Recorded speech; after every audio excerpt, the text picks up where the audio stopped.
Tak, na fotografii vidíme Pražský hrad, potom tady vidíme dole řeku, pak tady vidíme vlajku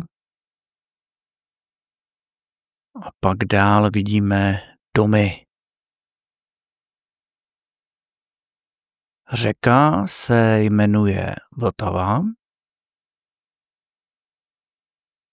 A jak se nazývá ta řeka? Labe? Ne. Vltava. Řeka se nazývá Vltava. Co vidíme zde? Co to je?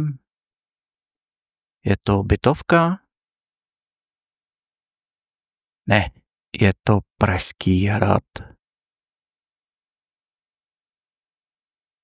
Tady toto je vlajka. Co to je? Vidlička?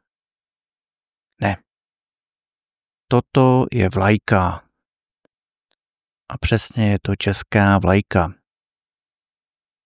Tady vidíme domy. Co to je tady to? Domy. Toto jsou domy. Tady vidíme stromy a stromy jsou zelené. Jakou barvu mají ty stromy? Jsou stromy fialové? Ne, stromy jsou zelené. Trochu i oranžové, ale hlavně zelené. Na domech jsou střechy. To je střecha, tady to je střecha třeba, tady to je střecha. A tyto střechy mají červenou barvu. Červenou nebo i drobet hnědou, ale spíš červenou. Jakou mají barvu tyto střechy? Růžovou? Ne, červenou. Střechy mají červenou barvu. Tady nahoře vidíme oblohu, nebo můžeme říci nebe. A nebe má modrou barvu. Jakou má barvu nebe? Bílou? Ne, modrou. A na nebi jsou vidět i mraky. Toto je mrak, toto je mrak, tady to jsou mraky. Co vidíme na nebi? Letadla?